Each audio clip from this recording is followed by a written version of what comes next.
ओम शांति। आज के मुद्दे से खास जो बातें आपको लगी, जिनकी बातों पर आपने चिंतन किया, वो बातें बताना।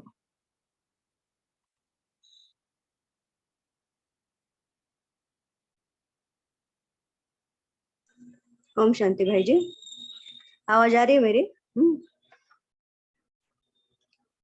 हाँ जी। आज जो साकार मुरली में बाबा ने जो स्लोगन दिया है ना, विदेही व अशरीरी बनने का अभ्यास करो तो किसी किसी के भी मन के भाव को हम जान सकते हैं। तो जब हम विदेही या अशरीरी बनने का अभ्यास करते हैं तो अंतर्मुखता और एकाग्रता उस आत्मा में आ ही जाती है। जब हम अंतर्मुखी बन के एकाग्रचित्त हो जाते हैं ना, तो किसी के भी आत्मा के मन के भाव को समझ सकते हैं। ऐसा मुझ आत्मा का चिंतन चला है। और कोई अपना एक्सप्लेन कर सकता है? ओम शांति।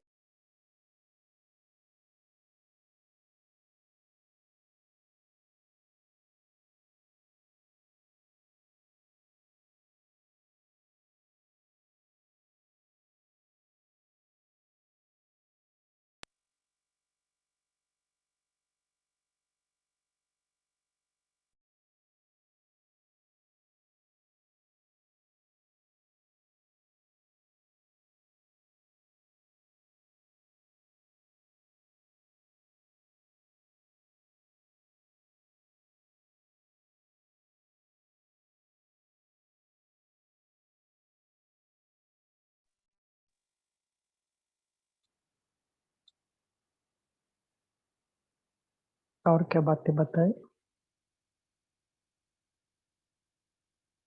आज के मुरली में बाबा की एक विशेष बात आपको याद आई होगी।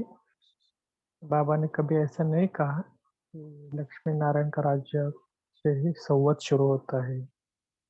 फिर धीरे धीरे बाबा ने ये भी बातें बताई ना कि क्यों ऐसा हुआ है। भक्ति मार्ग में भी बताया ना कि लक्ष्मी इनका जन्म कहाँ पर होता है। श्री कृष्ण का जेल में ही होते हैं ना। जेल में होना माना क्या कि चारों ओर आज भी बाबा क्या बोलते हैं कि माया का पंप है, इसी के बीच श्री कृष्ण का जन्म होगा। ओम शांति भाई जी। जेल में नहीं, कलयुग में ना, विकारों की दुनिया में। विकारों की जेल में। हाँ जी, हाँ जी।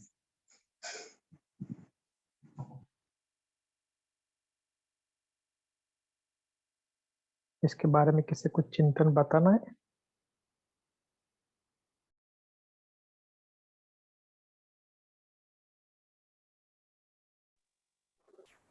ओम शांति। इसके बारे में जो हेलो, आवाज आ रही है? जी। जैसे थोड़ा चिंतन चला कि अंधेरी रात में जैसे दिखाते हैं कि कृष्ण का जन्म हुआ और वो टोकरे में वासुदेव उनको उधर ले नदी के पार ले जाते हैं। तो ये नदी का मीनिंग यही हुआ कि ये जो काली अंधेरी रात है, ये पार की उन्होंने, मीन्स ये जो सारा कलयुग का समय है, ये पार किया। और उसके बाद जैसे सतयुग आ जाता है, उसके बाद तो सतयुग में गए लगा लो। तो यही चिंतन चला कि जैसे टोकरे में दिखाते हैं कि टोकरे में लेके गए, मीन्स सांप आ रहा था, बार बार ऊपर आ रहा था, कि मीन्स वो जो विकार थे वो बार बार आ रहे थे। और उनको हटाते हुए तो एकदम से जैसे बिल्कुल लास्ट में पहुंचे तो एकदम से सांप ने पीछे वो मीन्स सारी नदी का पानी साइड पे हो गया और बिल्कुल रास्ता दे दिया पानी ने। मीन्स लास्ट में यही हुआ कि सारे जो काम विकार थे वो भी हट गए और जो अंधेरी रात थी वो भी हट गए और सारा कुछ पार करके वो आगे चले गए सतयुग में, या जो चिंतन चला। ओम शांति।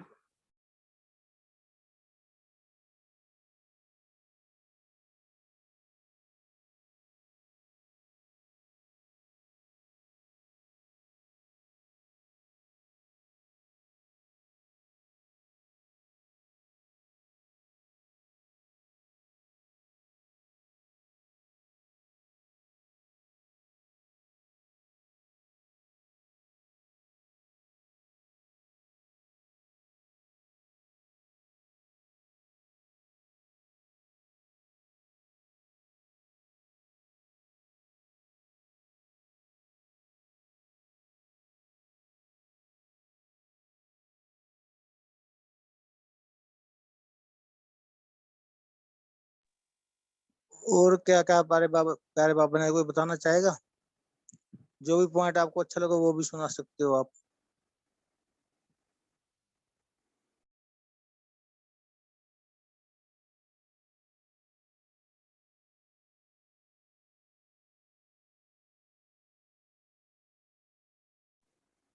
कृपया सभी के पॉइंट शेयर करें, जो भी आपको अच्छा लगा हो, धारण किया हो, चिंतन किया हो जिसपे आपने।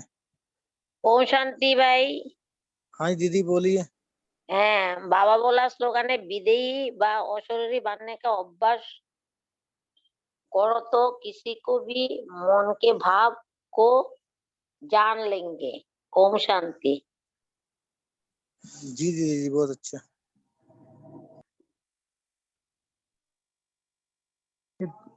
दोनों का डिफरेंस क्या है पता है? विधेयी और अशरीरी में विधेयी स्थिति और अशरीरी स्थिति।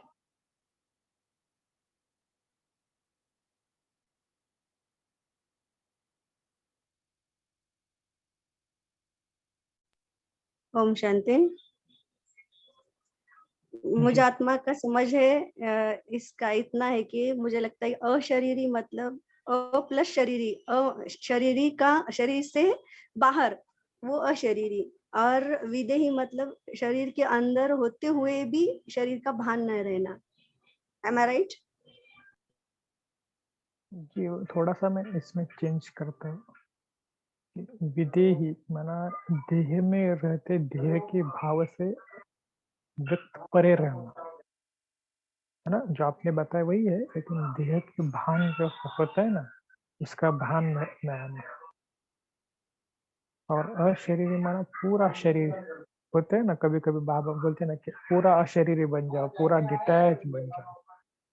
चलते फिरते भी बाबा कहते हैं कि विदेही स्थिति का अनुभव कर सकते हैं, लेकिन अशरीरी बनने के लिए आपको थोड़ा सा बैठने की आवश्यकता है, क्योंकि पूरा कंसंट्रेशन देकर। विदेही माना क्या? चलते फिरते अपने को आत्मा समझो, ये शरीर मेरा है, केवल थोड़ा सा अनुभव करना है। लेकिन अशरीरी माना पूरा डिटैच हो जाना।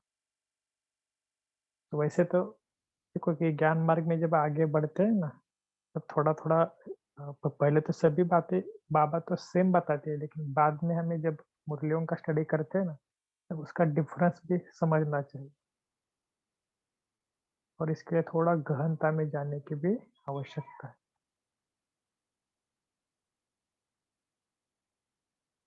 कभी कभी ये भी अनुभव करना कि जैसे शरीर में रहते केवल मैं दो भ्रुकुटी के बीच में आत्मा हूँ, केवल देखने का अभ्यास करना। दो भ्रुकुटी के बीच में आत्मा हूँ, साक्षी होकर देखने का अभ्यास करना। बाकी कुछ भी नहीं करना कि ये क्या है, ये केवल देखने का अभ्यास करना। मन आप विधेय स्थिति का अभ्यास करें। तो इस प्रकार इस अभ्यास को बढ़ाना है, इस भान को बढ़ाना है। ठीक है। और बाबा ने आज कहा ना, जब तक जीना है तब तक पढ़ना है। क्योंकि कई बार हम बोलते हैं ना कि पुरुषार्थ कब तक करेंगे? जब तक आत्मा इस शरीर में है तब तक हमें पढ़ना ही है, पुरुषार्थ करना ही है, ज्ञान योग जो भी कुछ बातें हैं। तो ये हमारे सामने दादी दीदी उनका भी एग्जाम्पल है ना, कितने सालों से पढ़ रहे थे, फिर भी उन्होंने कभी छोड़ा नहीं बीच में से। कई बार संबंध आता है ना कि क्या मुरली भी वही है, ज्ञान भी वही है, योग भी वही। इसलिए तो बाबा ने देखो ये नवीनता क्यों बताई है। इस प्रकार मुरलियों का भी अलग अलग वेश अभ्यास कर। आज के मुरली में ना एक प्रश्न थोड़ा सा अलग है, लेकिन एक भाई जी ने पूछा था, मुझे थोड़ा सा इंटरेस्टिंग लगा कि ये जो हम 9 ग्रहों का ऊपर अभ्यास करते हैं ना, योगदान देने के लिए, तो क्या उसका विधिवत अर्थ क्या है? क्योंकि ये 9 ग्रह भी दूषित होते हैं, क्या होते हैं, उसका क्या रिजल्ट है? ये मैं आपके सामने इसलिए प्रश्न पूछ रहा हूँ क्योंकि ये बहुत है ना, मुझे भी थोड़ा सा लगा। क्योंकि जैसे देखो सूर्य ग्रह है, बहुत सारे ग्रह है ना, या 9 ग्रह है, उसको भी हम कितना पूजन करते हैं ना, सॉरी उसको भी कभी बोलते हैं ना कि इस ग्राउंड के ऊपर जाकर इसको ये करो, तो इसका क्या अर्थ है?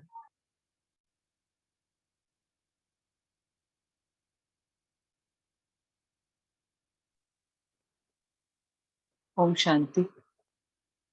जैसे थोड़ा सा जैसे सूरज चांद सबको देते हैं, तो इसमें जैसे सतयुग में बाबा ने ये बताया कि जो सूरज है वो भी हमें इतनी ही गर्मी देगा कि जो हमें भी वो कर सके, हमें तपाए ना ज्यादा, उतनी ही गर्मी देगा भाई, जितनी हम सहन कर सके। और चंद्रमा, पूर्णमासी, अमावस कुछ भी नहीं होगा। तो इसका मतलब ये होगा ना कि जो चंद्रमा है वो भी थोड़ा सा पतित हो गया है, जो उसमें उसकी कलाएं कम हो गई हैं, या वो हर वक्त नहीं चमकता है, पूर्णमासी नहीं होती है हर वक्त।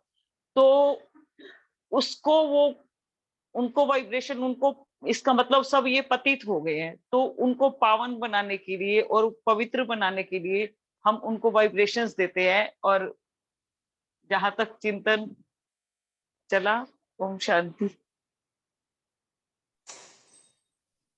ओम शांति। एक प्रश्न था कि जो आज के बाबा ने मुरली में कहा है कि जब तक लक्ष्मी नारायण तख्त पर नहीं बैठे हैं तब तक कुछ ना कुछ खिटपिट होती रहेंगी, भल राधे कृष्ण आ जाते हैं। तो इसका मीनिंग ये है कि कृष्ण कलयुग में जन्म लेता है, क्योंकि अभी तक तो जो हमने क्लासेस सुने उसमें तो यही सुना था कि श्री कृष्ण पतित दुनिया में उसकी परछाई भी नहीं पड़ सकती है। तो इसके ऊपर किसी भाई बहन का कोई चिंतन होगा तो शेयर कर सकते। ओम शांति। Thank you.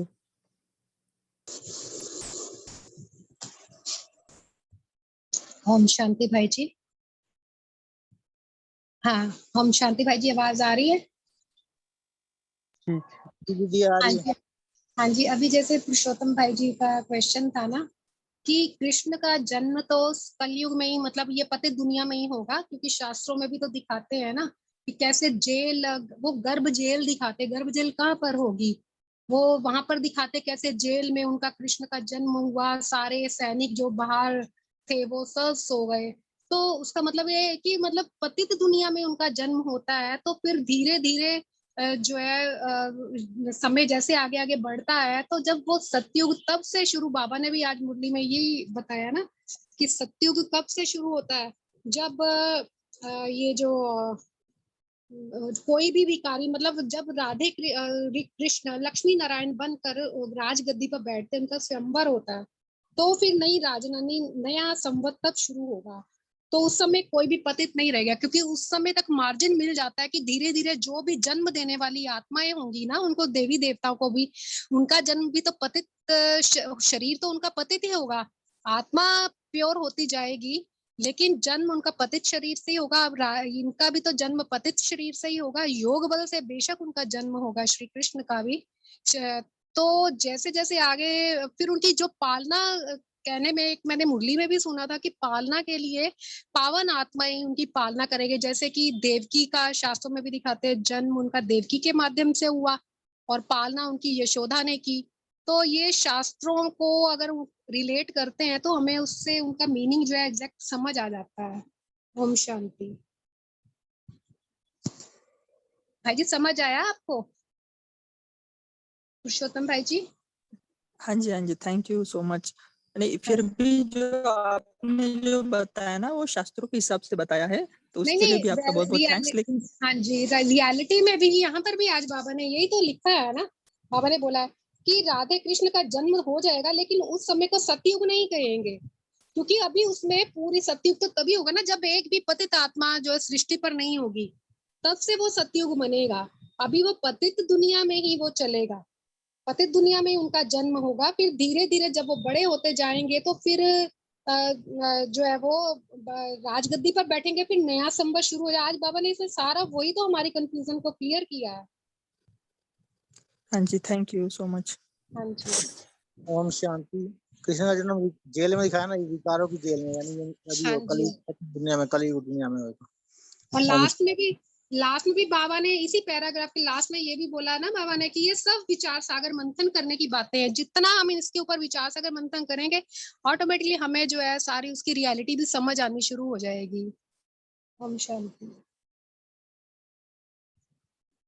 और आज का भाई जी जो स्लोगन है वो बहुत अच्छा लगा है कि ओम शांति। शेरू भाई जी, हाँ जी बोलिए दीदी। हाँ जी, आज का जो स्लोगन बाबा ने बोला ना कि विदेही व शरीरी बनने का अभ्यास करो तो किसी के भी मन के भाव को जान लेंगे, तो मेरा चिंतन यही चला कि विदेही को मैं अगर देखती हूँ अपने हिसाब से, तो जैसे विदेश बोलते हैं ना, तो विदेश क्या है कि जब हम अपने स्थान से दूर हो जाते हैं, अपने देश से दूर है, तो वो बन जाता है विदेश। उसी प्रकार विदेही भी, जब हम अपनी देह से दूर हो जाते हैं, डिटैच हो जाते हैं और अपने आप को आत्मिक स्थिति में स्थित करते हैं, तो वो विदेही अवस्था है। और उस विदेही अवस्था में हम कोई भी मतलब चलते फिरते भी हमें इस चीज का अभ्यास भी करना है कि मैं आत्मा हूँ और उसकी फीलिंग में रहना है। अभी राजा जनक के लिए भी मिसाल दिया जाता है ना कि उनको कैसे उनको विदेही बोला जाता था।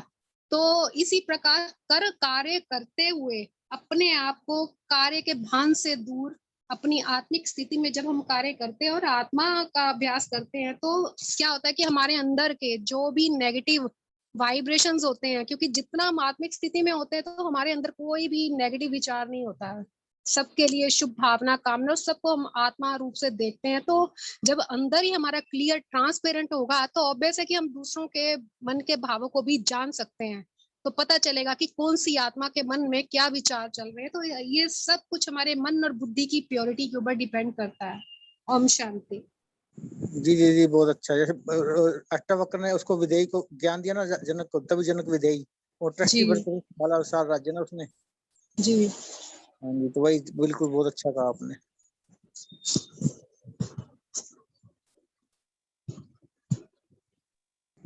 और भी सभी अपना शेयर कर सकते देखो जो भी।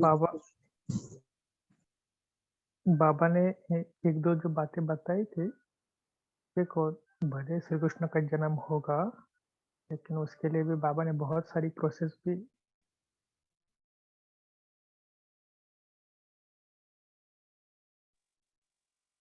उसकी प्रोसेस भी बाबा ने शायद बताई थी। कभी भी हमें क्या क्या करना है कि, क्योंकि हर जगह पर अलग-अलग भारत में भी हर जगह पर अलग-अलग सिचुएशन होगी।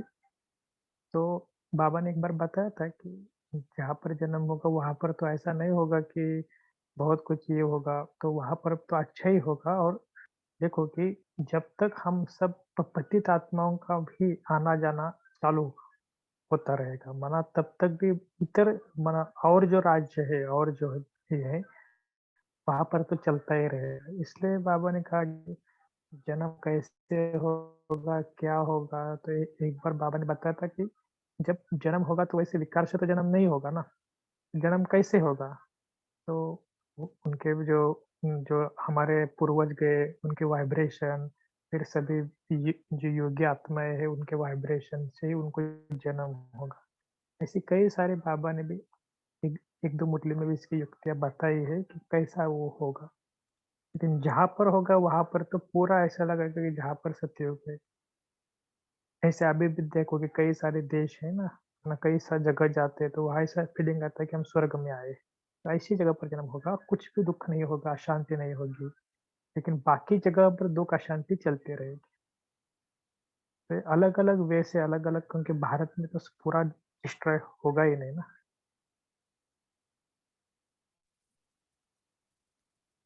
शेरू ठीक भाई है जी, ना? अगर टाइम होगा तो 1 मिनट पॉइंट बोल सकते हैं? जी भाई जी। नहीं, एक क्लैरिटी इतना ही चाहिए था, क्योंकि अक्सर हम बड़ों के जो क्लास सुनते हैं ना, उनमें वो यही बोलते हैं कि कलयुग में श्री कृष्ण आ ही नहीं सकता है ना, जब तक नई दुनिया नहीं बने। तो यही क्लैरिटी चाहिए था, क्योंकि बाबा ने बोला कि नहीं, अभी भी भल राधे कृष्ण आ जाएंगे, लेकिन खिटपिट तब तक चलती रहेंगी। तो यही थोड़ा सा क्लैरिटी चाहिए था। ओम शांति। Thank you. सूरज भाई जी की क्लास भी है कि उन्होंने इसके बारे में काफ़ी सारे बताया है कि कैसा होगा, क्या होगा। तो क्लास का नाम मुझे याद नहीं, लेकिन उन्होंने हाँ, इसके बारे में ज़रूर उन्होंने बोला है, इतना तो मुझे याद है।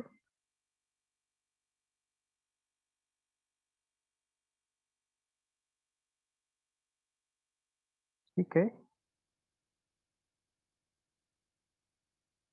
तो अभी हम आज बफर डे है और वैसा देखा जाए तो कल सुबह 5 से 6 बजे तक चार्ली भाई जी का क्लास रखा हुआ है। इसी इसी आईडी पर रखा हुआ है। तो कल सुबह आपको अवश्य ज्वाइन होना है। चार्ली भाई जी शायद आपको पता होगा, मैंने ग्रुप में भी भेजा है। तो बहुत अच्छा क्लास होगा क्योंकि बहुत अच्छे भाई है वो। और दूसरी बात ये है कि उनका हिंदी में भी है, ट्रांसलेशन हो रहा है, इसलिए वो इंग्लिश और हिंदी दोनों के लिए ये क्लास होगा।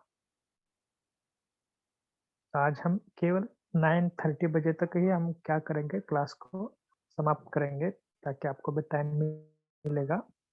तो आज इसी वक्त हम थोड़ा सा 10 मिनट और थोड़ा सा डिस्कस करते हैं और 9 से 9:30 बजे तक योग करते हैं। तो उनसे पूर्व मुझे एक बात सभी को बतानी थी। हमने पहले भी बताया था 2-3 दिन पहले कि इसका जो एंडिंग है फर्स्ट प्रोजेक्ट का वो 26 या 25 अगस्त को हो रहा है और 1 सितंबर को नया ओपनिंग चालू हो रहा है। नया ओपनिंग के लिए खास राजू भाई जी मधुबन से, जो मुरली डिपार्टमेंट संभालते हैं, क्योंकि हमने बड़ी बहन जी से बात किया तो उन्होंने उनका नाम सजेस्ट किया कि आप उनके साथ थोड़ा-सा हम बोलेंगे। तो उन्होंने उनका नाम बताकर हमने उनके साथ कोऑर्डिनेशन किया प्रफुल्ल भाई जी ने, और खास वो 1 सितंबर से विधिवत ओपनिंग होगा। ये आपको इसलिए बता रहा है क्योंकि जो भी समझ लो नए भाई-बहन हैं या कुछ पुराने भी होंगे, तो उनको भी आप थोड़ा बता सकते हैं कि कैसे इस कार्यक्रम में सॉरी कैसे इस व्यक्त मूल्य का जो है, भले कोई भी हो, कहाँ से भी सुने वो प्रॉब्लम नहीं है। देखो आजकल आप पर्सनल करें, ये करें, प्रॉब मना हमें कुछ नहीं है, लेकिन एक काम है कि कम से कम रीड करना है। और हमने तो एक बार रीड किया तो हमारे अगली स्टेप होगी कि उनको और थोड़ा गहराई में जाना। क्योंकि कई सारे जब भाई-बहनें वो बोलते हैं कि हमको पर्सनल रीड करना अच्छा लगता है, अच्छी बात है, कोई प्रॉब्लम नहीं। लेकिन करना है यही इम्पोर्टेंट है। अभी देखो पूना में भी 3-4 और ग्रुप है कि भले वो सेम शेड्यूल फॉलो करते हैं हर मास का, लेकिन उनका अलग-अलग सेंटर पे उनका अलग-अलग ज़ूम कॉल है, ठीक है? उस देखो कि ये उनका मतलब जो कुछ कर रहे हैं अच्छा कर रहे हैं, लेकिन कहने का भाव क्या है कि कम से कम ऐसे कुछ न कुछ है यहाँ पर हमें जुड़कर हमें अपनी उन्नति करनी है। ऐसा हम सबको बताना भी है। इससे क्या होगा कि सबको अव्यक्त मूल्य के प्रति उनका प्यार भी बढ़ेगा, और सबसे इम्पोर्टेंट बात है कि उसकी गहराई माने डायरेक्ट भगवान के मूल्य है ना, तो इनसे हमें सबका फायदा भी होगा। ठीक है ना? तो 1 सितंबर को आपको सब कुछ आ जाएगा कैसा क्या होगा। तो और दूसरी बात ये है कि कल का जो चार्ली भाई जी का है, तो वो भी 1 सितंबर को आने वाले थे, लेकिन थोड़ा-सा उनका 1 सितंबर को नहीं आना हुआ, इसलिए उनको पहले ही बुलाया है। और सबसे इम्पोर्टेंट बात है कि जो भी देखो ये हर मास में नए-नए गेस्ट आते हैं, जो बुलाते हैं, ये इन्होंने भी काफ़ी इनका अनुभव है, काफ़ी श जो बाबा बोलते हैं ना कि एक-एक रत्न है, तो इनको हमें थोड़ा जब भी हो फ़ायदा लेना चाहिए। क्योंकि मास में 1 या 2 बार ही हम इसका प्रोग्राम रखते हैं, ज़्यादा नहीं रखते ना। इसके लिए क्योंकि हम सभी की चाहना होती है कि आप में से आपके मुख से कोई रत्न निकले, क्योंकि बड़ों का तो हम सुनते हैं, इसलिए मास में 1 या 2 बार ही हम रखते हैं। फिर भी अगर किसी को कुछ लगता है कि कुछ चेंजेस होने चाहिए, तो आप हमें बता सकते हैं कि क्या-क्या चेंजेस करने हैं। और भी किसी कुछ बोलते हैं क्योंकि कई सारे हैं, क्योंकि अव्यक्त मूल्य के अंदर तो आपको पता ही है कि कितनी सारी वैरायटी है, क्या-क्या है। तो आप सब वैरायटी कर सकते हैं। और जो भी मुरली रीडिंग करने वाले हैं, जिनका भी टर्न है, तो कम से कम मुरली रीड करके आए। खास उस दिन उसका चिंतन करना। सबसे इम्पोर्टेंट बात है कि जो भी हमारे भाई-बहन हैं, तो उनको एक रिक्वेस्ट है कि 26 तारीख के बाद हम 1-2 दिन ना उनका एक्सपीरियंस शेयरिंग भी करने वाले हैं, तो उनका भी हम वीडियो मंगवाएँगे। तो आपको भी ऐसा लगता है कि मुझे इससे कुछ फ़ायदा हुआ है, तो आप हमें वीडियो भी भेज सकते हैं। क्योंकि आजकल वीडियो निकालना बहुत ईज़ी है, उसमें कोई ये नहीं है। तो एक एक्सपीरियंस का वीडियो ये बहुत इम्पोर्टेंट है, क्योंकि आपके एक्सपीरियंस से अनेकों को प्रेरणा मिल जाएगी। तो ऐसे भी हम कुछ कर सकते हैं, क्योंकि कई ऐसे नए भाई-बहनें भी होते हैं या कई पुराने भी हैं कि बोलते हैं कि क्या है ये? तो आप सबका एक्सपीरियंस भी बहुत-बहुत इम्पोर्टेंट है। इसको वीडियो ज़रूर भेजना हमको। अगर नहीं आता है तो किससे पूछो, क्योंकि आपके आस-पास या घर में कोई ना कोई ऐसे होगा कि जिनको वीडियो बनाना आता है। ठीक है ना? और किसी कुछ बोलना है?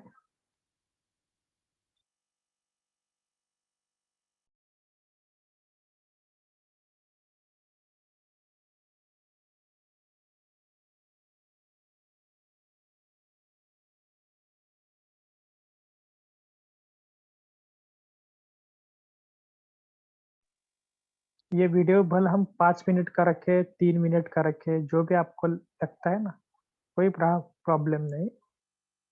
लेकिन कम से कम 2-3 मिनट का तो होना ही चाहिए, और मैक्स टू मैक्स 5 मिनट का।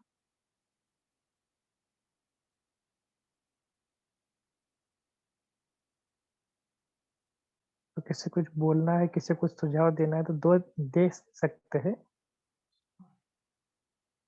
नहीं तो हम आधा घंटा योग की तरफ चलते हैं। बाजी शेयर करना है या कैसे? हाँ जी, हाँ जी।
भी समर्थी नहीं हूँ, कोई बुद्धि में अड़चन नहीं हूँ, अचल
परम धाम निवासी बाप के साथ साथ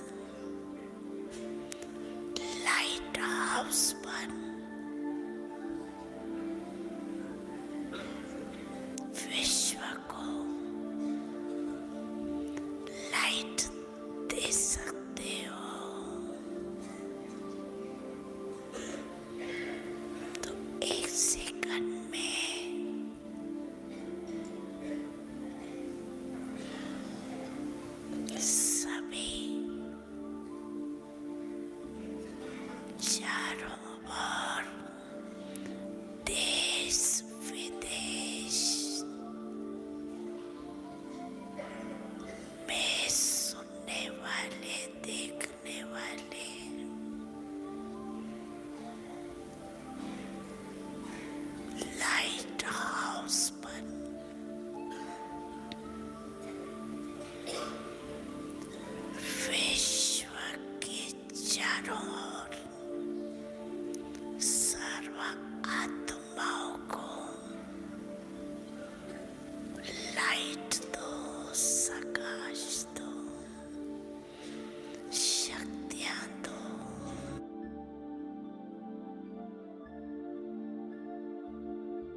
Need it in 10 minutes? Just Blinkit. Download the